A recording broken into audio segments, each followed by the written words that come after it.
nous rendons compte que le président de la République, avec son gouvernement, ont mis en place déjà plusieurs plans concernant la santé. Nous pouvons citer le programme Mwezu et puis l'AMU, la nouvelle assurance maladie universelle qui permet à chaque Togolais d'aller se faire soigner. Et là, c'est une grande avancée dans notre pays, le Togo, parce que même dans les autres pays européens, en matière de santé, c'est très difficile parce que la santé coûte cher. Mais le gouvernement togolais a fait le sacrifice de soigner les Togolais.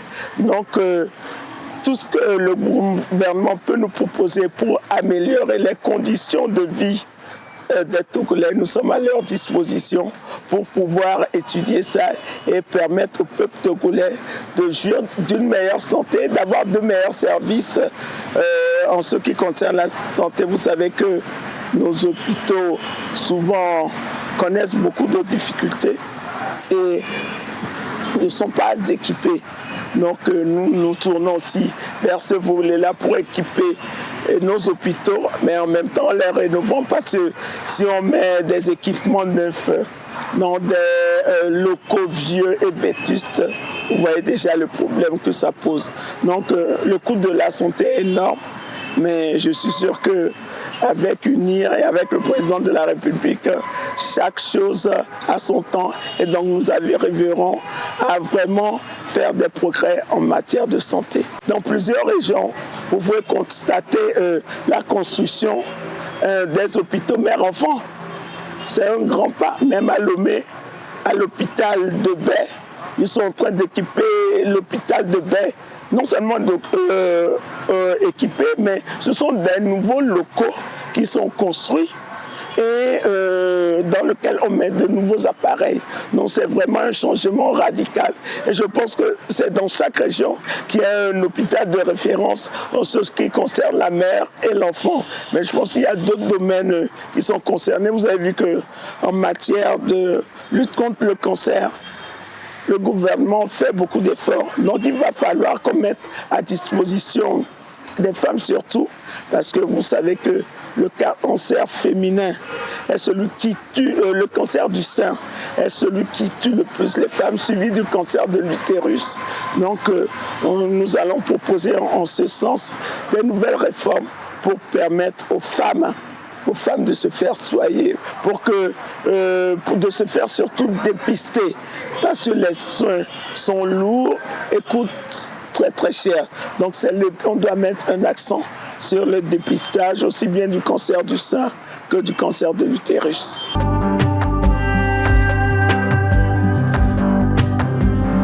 Il y a de nombreux défis à relever et tous sont prioritaires. Tous sont prioritaires parce que nous devons améliorer les conditions de vie de chaque Togolais. Et chaque Togolais doit pouvoir vivre décemment, se faire soigner décemment. Et donc, maintenant qu'il y a l'assurance maladie universelle, il va falloir équiper les hôpitaux pour que quand on a une maladie assez particulière au Togo, qu'on ne soit pas obligé d'aller dans les pays voisins pour voir des médecins spécialisés.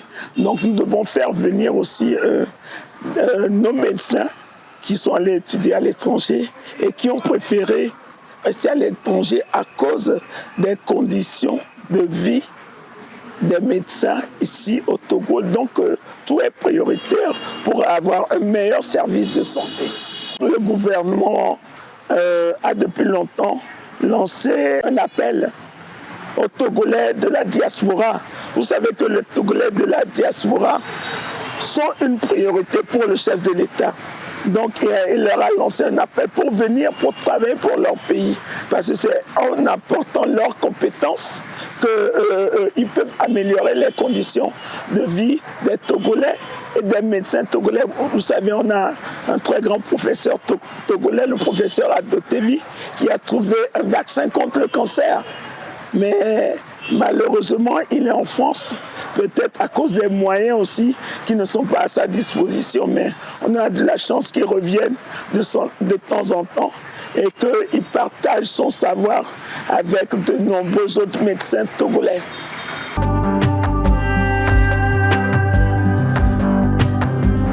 le début de toute chose est difficile. Le début de toute chose est difficile. On ne peut pas juger dès maintenant ce que cette assurance de maladie universelle augure. C'est le début. C'est sûr qu'il y a des tâtonnements, mais ça va s'améliorer au fur et à mesure.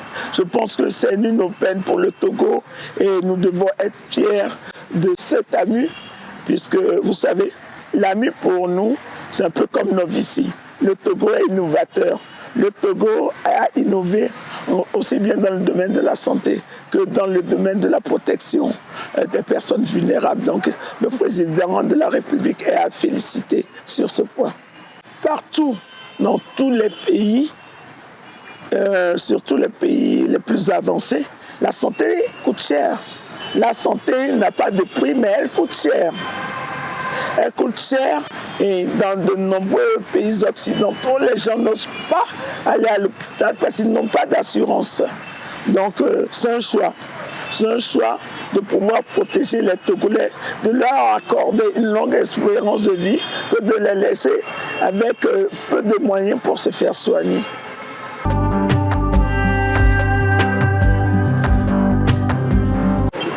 Il y a quelques heures du vote, j'appelle tous les Togolais et Togolaises à continuer à se prendre par la main pour construire ensemble le Togo. Et je félicite tous les partis politiques parce qu'on a vu qu'au cours de cette campagne, on a eu à rencontrer nos adversaires politiques, mais tout s'est bien passé. On s'est serré la main, on a échangé nos différents gadgets. C'était dans une bonne ambiance et on espère que tout va continuer comme ça jusqu'au jour du vote, au 29 avril, mais aussi au-delà. Au-delà, parce que nous sommes tous Togolais et nous n'avons qu'une seule terre, le Togo. Et nous sommes obligés de la partager tous ensemble. Elle nous appartient tous. Il n'y a pas une priorité, il n'y a pas une hiérarchisation des Togolais en ce qui concerne la terre togolaise. Et nous devons nous serrer les coudes pour pouvoir construire ensemble un Togo nouveau et prospère.